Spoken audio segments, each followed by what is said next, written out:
ফরেনারগুলো না আসার জন্য একটা টিম কম্বিনেশনটা না, আসলে দুইটা ম্যাচ গেছে, কিন্তু এখানে আমার কাছে মনে হয় যে এই কন্ডিশনে নতুন বলের প্রথম 3-4 ওভার অনেক চ্যালেঞ্জিং, কারণ বল ভালো মুভ করে। তো সেক্ষেত্রে হয়তো সবাই এক্সপেরিমেন্ট বা সবাই ইমপ্লিমেন্ট করতে পারে না আসলে, কিন্তু হোপফুলি যে তারা অনেক ভালো কামব্যাক করবে।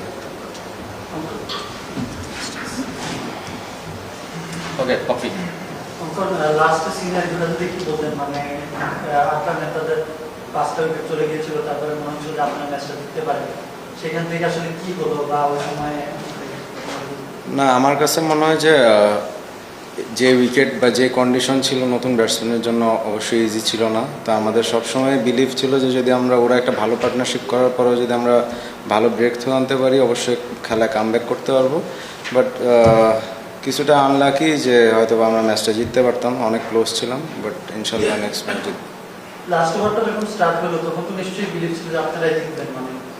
না, অবশ্যই, কারণ ফার্স্ট অফ অল হচ্ছে আমরা হচ্ছে ওভার রেটে কিছুটা পিছিয়ে ছিলাম, তার জন্য হচ্ছে পেনাল্টি হয়েছিল যে আমরা আরেকটা এক্সট্রা ফিল্ডের ভিতরে আনতে হয়েছে। তো সেক্ষেত্রে বলারের জন্য চ্যালেঞ্জিং ছিল, ডিউ ছিল, বাট আমরা অবশ্যই অনেক বিলিভ করতেছিলাম যে আমরা জিততে পারবো, বাট হয়তো বা জাস্ট করতে পারিনি আর কি। জুবি প্রথম ম্যাচেও বারবারে দিবে, আজকেও দিবে, এটা কতটা ডিফিকাল্ট সিচুয়েশন থেকে আবার রিকভার? আসলে ওরাও চাচ্ছে টপ অর্ডাররাও যাতে তাড়াতাড়ি অ্যাডজাস্ট করতে পারে, কিন্তু ওরা অবশ্যই ক্যাপেবল।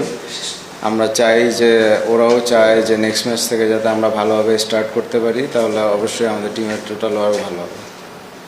দুটো ম্যাচে আপনাদের ব্যাটিং সমস্যাটা সবচেয়ে বেশি দেখা দিল। অনেক প্লেয়ার আসার কথা ছিল, এখনো পর্যন্ত আসেনি, এবার সৌম্য হয়তো পরবর্তীতে জয়েন করবে।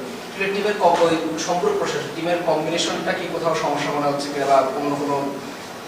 না, আসলে বিপিএলে এমনটা হয়, কারণ এমন না যে এটা অনেক নতুন, এমন হয়, কিন্তু যারা খেলতেছে স্টিল ওরা অনেক ক্যাপেবল, কিন্তু হয়তো বা জাস্ট একটা দুইটা ম্যাচেই কাউকে জাজ না করাটা ভালো, আর হোপফুলি যে আমরা টিম হিসাবে ভালো কামব্যাক করতে পারবো।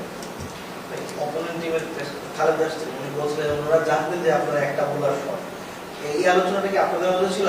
মানে এত ভালোভাবে টিম সাজানোর পর একটা বোলার শট কেন? না, একটা বোলার শট বলতে আমাদের লেফট আর্ম স্পিনার ছিল, তো ওদের অনেকগুলো লেফটি ব্যাটসম্যান হওয়াতে হয়তো বা সে বলটা করতে পারেনি মিডল ওভার্সে, তার জন্য আসলে শর্ট, তাছাড়া ওই অন্য কারণে শর্ট না।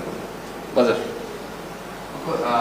ব্যাটিং জন্য তো ভালো ছিল উইকেটটা, মানে যেটা দেখা যায় সিলেটের উইকেটে, কিন্তু আপনার অ্যাপ্রোচ যেমন মিরাজকেও দেখলে স্ট্রাগল করলো, আপনাদেরও স্ট্রাইক রেটটা হচ্ছিল, যদি ইমন ভালো করেছে আসলে লো স্কোরিং ম্যাচ এবং এখানেও এমন স্ট্রাগল করতে হচ্ছে, রিসেন্টটা কি হতে পারে?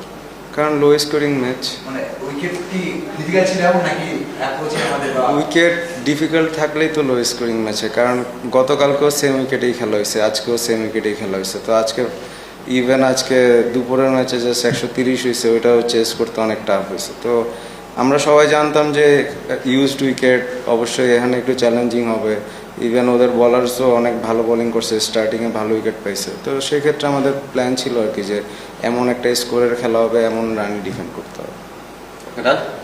Thank you very much. Thank you ভাই।